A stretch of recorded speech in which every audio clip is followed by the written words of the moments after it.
Art is a means of me showcasing myself, communicating with the world, telling people who I am, telling my story.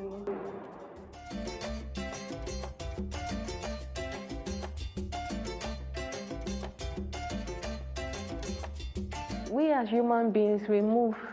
That's the only thing that differentiates us from the dead.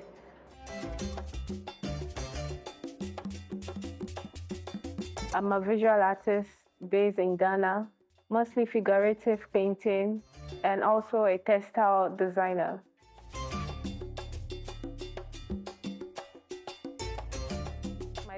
My dad is a painter, so I watch him paint while growing up and picking some of his materials, also doing my own sketches and paintings. So he has always mentored me and supported me. And my mom as well is also a textile designer. So I watch her does a batik. So through that medium, I've been able to learn because they gave me that artistic space.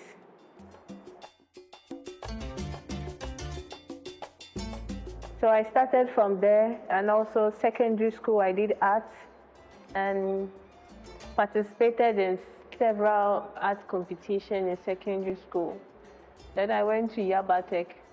At a point in time, I was doing more of my father's stuff. I think I was so much influenced by my father's stuff and also textile, because after school, I did my industrial attachment with Nike Okundaye.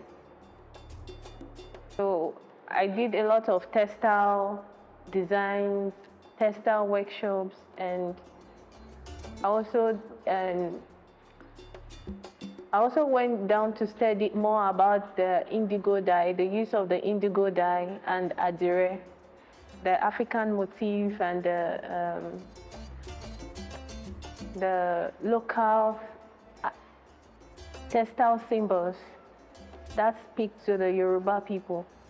So I learned a lot of that. So while painting, you can see some of my work, my past works. I use some of these symbols in my past work. So recently I decided to change my style. Well, you can still see one or two things related to textile in my work. Yeah.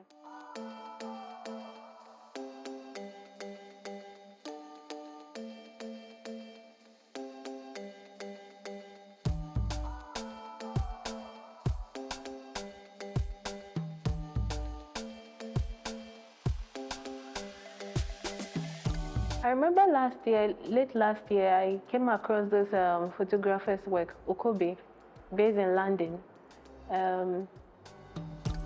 The work behind me. He did a shot of this work and some other works, and I fell in love with the movement. I don't know, when I saw the work, I think it spoke to me in a way. And I communicated with the photographer, I would like to do something about this with this work. He said, oh, why not? And I painted it. And that was how it all started.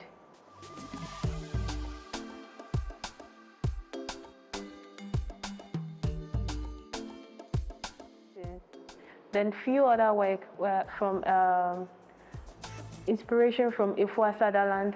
She's a performance artist here in Ghana. And I got in touch with her, visited the studio, watched her dance, and tell story with her body movement.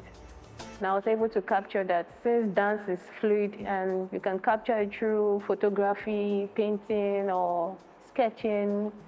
So I was able to capture some of her movements. And we were discussing about what inspired her, the way she danced, and one of her past work. Like she exhibited at Charlie Water Festival. I painted that. I moved here for I am because I felt the movement was very powerful.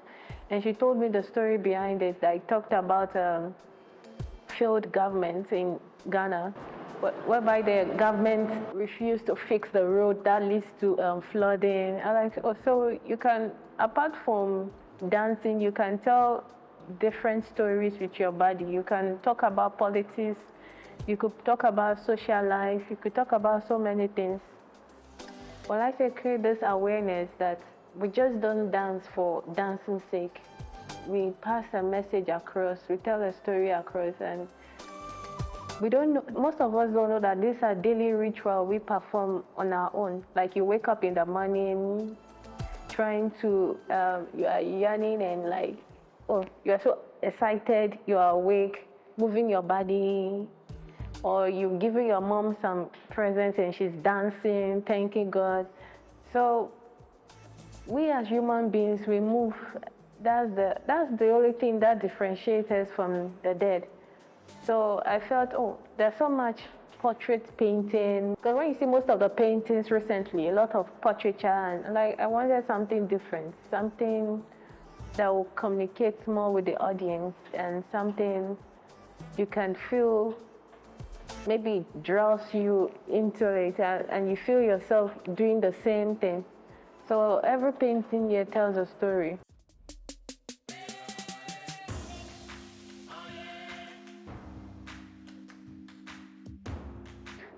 When I'm here and I see people coming here to see the work, some people expressing their interest and also some people moving their body. Oh, I never knew this and I've been doing this at home. Like, oh, I think we did this in our village, like the movement of the rain is, this dance is performed in some part of South Africa, whereby they dance, is a dance ritual to invoke the rain god so that the rain could come and water the land. So people are like, oh, this is just interesting. I do this in the morning, I do this.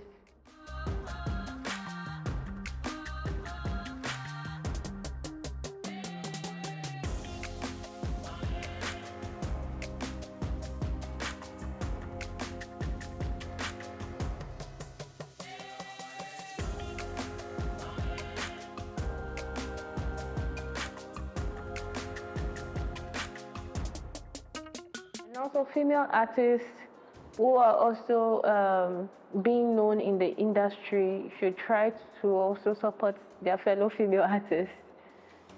They shouldn't be enemy of themselves. It's the same struggle or the same fight. You have to assist your fellow female artists. That's what I feel. Because when we assist each other and the female artists are united, people out there will see this unity and they'll want to also support. But when they see that everyone is there on their own, this one is trying to do this one is trying to move forward, and like, so I feel the female artists also should support each other.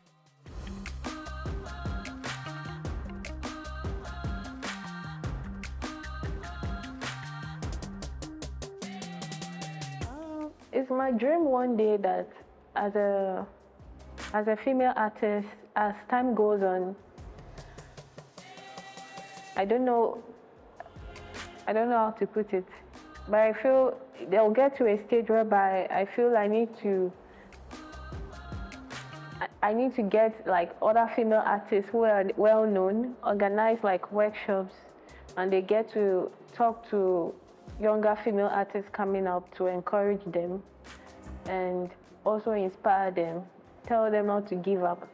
And if there's a way they could also get them materials, art materials, because some of these artists, they'll tell you, oh, I wish to do this, but I don't have the material, I don't have the funds. So it's something I wish to do, yeah.